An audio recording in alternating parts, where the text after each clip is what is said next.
Hello students, welcome to the Sapna's Homeschooling YouTube channel, and today we are going to learn about the flower, hibiscus flower and its parts and the vertical section of a hibiscus flower. Mostly such kind of question asked in the exam paper. नमस्कार विद्यार्थी मित्र मैत्रिणींनो, आपण आज hibiscus फ्लावरचं section बघतोय आणि फ्लावरचे parts बघतोय. तर आपण हा एक टर्म समजून घेणार आहे की हिबिस्कस फ्लावरचं सेक्शन कसे असतात किंवा त्याचे पार्ट्स कसे असतात, त्याचे नावं कशी असतात. Carefully observe a fully open hibiscus flower. आपल्या सगळ्यांच्याच घराच्या आसपास जास्वंदीचं फूल इतकं सहजपणे भेटतं, आपण सहजपणे ते फूल ऑब्झर्व करू शकतो. तर आता आपण इथे डायग्राम ऑब्झर्व करूयात. Flowers may have a long or short stalk called pedicel. आता इथे आपण बघू शकतो, इथे पेडिकल आहे. पेडिकल म्हणजे फुलाला कदाचित लांब देठ असेल किंवा शॉर्ट म्हणजे छोटा देठ असेल. One end of the pedicel is attach to the stem. म्हणजे जे फांदी असते ना त्याला ही पेडिकल म्हणजे हा देठ फुलाचा जोडलेला असतो. The other end of the pedicle is expanded and swollen. आता हा पेडिकलचा जो अदर एंड, हा जो एंड असतो तो कसा असतो, एक्सपांड झालेला फुगलेला पसरट भाग असतो आणि इट इज कॉल्ड द रिसेप्टिकल. याला काय म्हणायचं, रिसेप्टिकल. पेडिकल आलं लक्षात, रिसेप्टिकल आलं लक्षात. पेटल्स, पेटल्स म्हणजे पाकळ्या, आता तुम्हाला सगळ्यांना माहिती आहे. Petals and other parts of the flower are supported on the receptacle. म्हणजे आता बघा, हे जे पेटल्स असतात, पाकळ्या असतात, सगळ्या कुठे असतात, या रिसेप्टिकलमध्ये असतात. Okay, so supported on the receptacle म्हणजे या पाकळ्या सपोर्टने उभ्या असतात ना रिसेप्टिकलच्या. Calyx, corolla, androecium, gynoecium are different parts of a flower. म्हणजे फुलाचे जे पार्ट्स आहेत ते आपण आता बघूयात एक एक करून की क्लॅरिक्स म्हणजे काय. तर हे जे कॅलिक्स आहे इन द बर्ड, कॅलिक्स म्हणजे काय, इन द बर्ड, बर्ड म्हणजे कळी. In the bud condition the petals are covered by leaf like parts called sepals. म्हणजे जेव्हा कळी असते, जास्वंदाच्या फुलाची जेव्हा कळी असते तेव्हा काय होतं, which are green in colour they form the calyx. म्हणजे आपण जेव्हा कळी बघतो, एकदम सुरुवातीला कळी असते, हिरवा हिरवा भागानं पूर्ण ती कळी बंद असते आणि त्याच्यानंतर त्याचं फूल उमलतं. तर तुझं बर्ड म्हणजे जी कळी असते ती कळी हिरव्या भागानं जी व्यापलेली असते ना त्याला कॅलिक्स असं म्हणतात. ओके, आता आपण इथं कॅलिक्सचा पार्ट म्हणजे इथे आपण थोडंसं हिबिस्कस फ्लावरचं सेक्शन जर बघितलं तर हा पार्ट जो आहे ग्रीन पार्ट, हा काय आहे, कॅलिक्स आहे. नंतर येतो कोरोला. कोरोला काय आहे बघूयात. इथे आपण कोरोला कुठे येते बघूयात. पहिलं कोरोला म्हणजे हा पाकळ्यांचा जो कलरफुल सॉफ्ट पार्ट असतो ना तो. This is made up of colourful parts called petals. आता हे जे पेटल्स आहे तो कलरफुल पार्ट आहे. तर कलरफुल पार्टमध्ये वेगवेगळे कलर्स असतात फुलाला. जास्वंदीच्या फुलामध्ये बरेचसे कलर असतात. तर हा कलरफुल जो पार्ट आहे तो कोरोला असतो.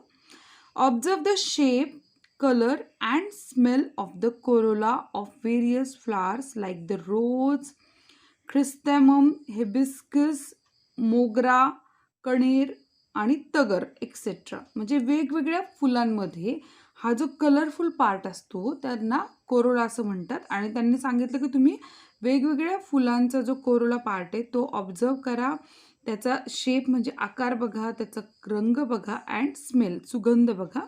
म्हणजे कोरोला पार्टला काय असतो, सुगंध असतो. नंतर आहे अँड्रोसियम. अँड्रोसियम आपल्याला कुठे बघायला मिळते बघा बरं. अँड्रोसियमचा पार्ट आपण बघायचा आहे. इथे अँड्रोसियम असं खास मेन्शन करून दिलेलं नाही आहे, पण अँड्रोसियम हा खूप महत्त्वाचा पार्ट आहे. कारण this is the male reproductive part of the flower. कारण कोणत्याही फुलासाठी फिमेल, जसं की पुरुष आणि स्त्री असं ह्युमनमध्ये असतं, तसं फुलासाठी पण मेल रिप्रोडक्टिव्ह आणि फिमेल रिप्रोडक्टिव्ह असे दोन पार्ट असतात.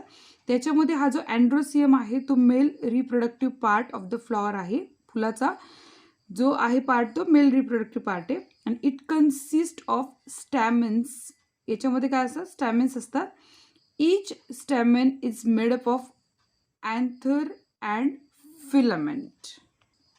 आता आपल्याला इथे डायरेक्ट अँड्रोसियम दिसत नाहीये, पण अँड्रोसियमचे जे दोन महत्त्वाचे भाग आहेत ते म्हणजे काय, अँथर आणि फिलामेंट. म्हणजे आपण त्याला पू केसर असं म्हणतो बघा, पिवळा पिवळा हळदीसारखा भाग लागतो आपल्या बोटाला, त्याला अँथर किंवा फिलामेंट असं म्हणतात. आणि हे इथे हा जो भाग येतो अँड्रोसियम आहे. गायनोसियम, आता this is the female reproductive part of the flower. आणि हा कोणता आहे, फिमेल रिप्रोडक्टिव्ह पार्ट आहे. This is made up of carpels. A carpel consist of stigma, style and ovary. आता इथे काय काय येतं बघा गायनोसियममध्ये, स्टिग्मा, स्टाईल आणि ओव्हरी. आता ओव्हरी हा पार्ट आपल्याला इथे मिळतो याच्या आतमध्ये इथे. सो आपल्याला हा जो पार्ट आहे स्टाईल, स्टिग्मा आणि ओव्हरी हा फिमेल रिप्रोडक्टिव्ह पार्ट आहे, आणि अँथर आणि फिलामेंट हा मेल रिप्रोडक्टिव्ह पार्ट आहे. आलंय तुमच्या लक्षात. आता आपण काय करायचंय बघा, take a vertical section of a hibiscus flower. म्हणजे आपण एक फूल घ्यायचं आणि त्याचा उभा काप करायचा आहे with the help of sharp blade. आणि एकदम धारधार ब्लेडने आपल्याला याचा उभा भाग करायचा आहे by cutting the flower vertically from stigma to pedicel. आणि आपल्याला काय करायचं, एकदम सरळ असा स्टिग्मा टू पेडिकल असा सरळ व्हर्टिकल म्हणजे एकदम उभा छेद घ्यायचा आहे. Both section of the flower will be seen to have the same structure. आणि इतका आपल्याला बरोबर भाग घ्यायचा की ह्याच्या मधोमध दोन भाग सारखे दिसले पाहिजे. After maturity anthers burst. आता मॅच्युरिटी म्हणजे अँथर्स म्हणजे काय हे बघा, म्हणजे हे मॅच्युअर झाले एकदा अँथर की काय होतात, ते बस्ट होतात म्हणजे फुटतात. अँड द पोलन ग्रेन्स, आणि याच्यावरचे जे पोलन ग्रेन्स असतात which are release fall on the stigma. आता स्टिग्मा कुठे आपला, हे पोलन ग्रेन्स काय होतात, स्टिग्मावरती येतात. आणि त्याच्यानंतर this process is called pollination, आणि यालाच आपण पॉलिनेशन असं म्हणतो. Due to pollination ovules, egg cells in the ovary get fertilize. आणि याच्या ओव्हरीमध्ये काय असतात, एग सेल्स असतात. म्हणजे इथे अँथर जेव्हा फर्टिलाइज होतात ते बस्ट होतात आणि त्याच्यावर पोलन ग्रेन्स स्टिग्मावर येतात, आणि स्टिग्मामधून ते कुठं जातात, एग्जवर येतात. आणि मग त्याच्याने काय होतं, पॉलिनेशन हे होतं. तर in the ovary it fertilize म्हणजे ते परिपक्व होतं, आणि fertilize ovules from the seeds and the ovary develop in to a fruit. आणि त्याच्यानंतरच ते सीड म्हणजे बीमध्ये रूपांतरित होऊन मग त्याच्यापासून आपल्याला फळ तयार होतं किंवा फ्रूट तयार होतं. What use to a plant. आलं लक्षात तुमच्या सगळं, vertical section of hibiscus flower आणि फ्लावरबद्दल स्ट्रक्चर सगळं आलं लक्षात.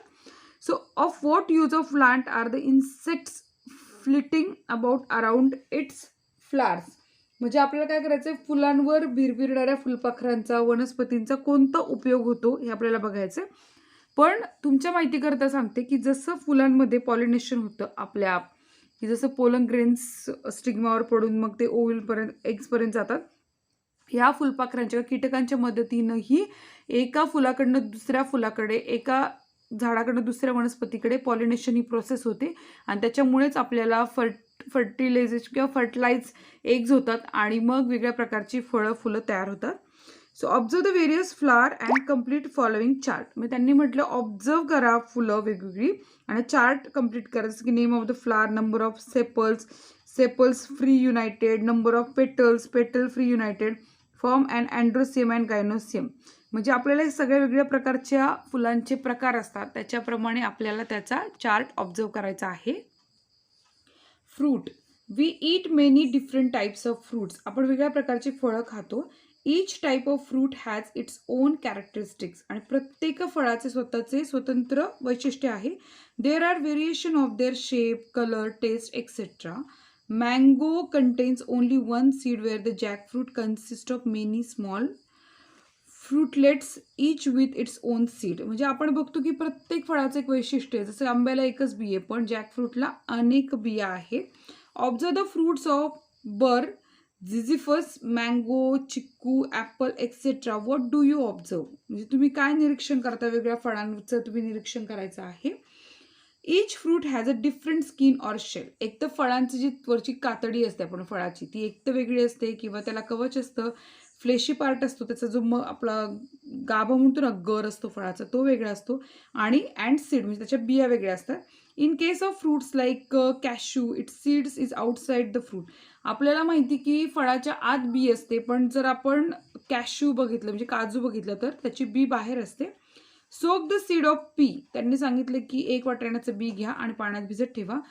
व्हीट, राईस, जवार, groundnut in water for 3-4 hours. म्हणजे तुम्ही नुसतं वाटाणा नाही, वाटाणा, गहू, तांदूळ, ज्वारी आणि शेंगा म्हणजे शेंगदाणा असतो ना, त्याला पाण्यात 3-4 तास भिजत ठेवा. Press the seed with your finger आणि बोटाने ते दाबा. And observe them which seed get divided into 2 equal parts. आणि निरीक्षण करा की कोणतं बी हे 2 भागात विभागलं जाते. Seeds which get divided into 2 equal parts. ज्या बियांचे 2 बरोबर भाग होतात आर कॉल्ड डायकॉटिलिडनस. म्हणजे द्विदल असं म्हणतात त्याला, म्हणजे 2 भाग होतात डायकॉटिलिडनस. तुम्ही हेच लक्षात ठेवा, डायकॉटिलिडनस म्हणजे ज्याचे 2 भाग होतात. बीचे ज्या 2 भाग होतात त्याला म्हणतात डायकॉटिलिडनस. आणि seeds which do not divide into 2 equal parts are called.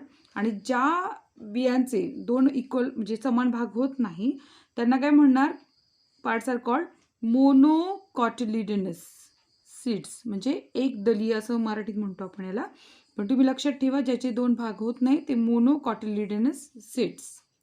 अशा प्रकारे आपण हिबिस्कस फ्लावरचा अभ्यास केला आणि फ्रूट्सचे एकूणच प्रकार आपण पाहिलेत. जर हा व्हिडिओ आवडला असेल तर या चॅनलला म्हणजे आमच्या सपनाज होमस्कूलिंगला सबस्क्राईब करा, बेल आयकॉन दाबा. भेटूया नेक्स्ट व्हिडिओमध्ये. Bye bye.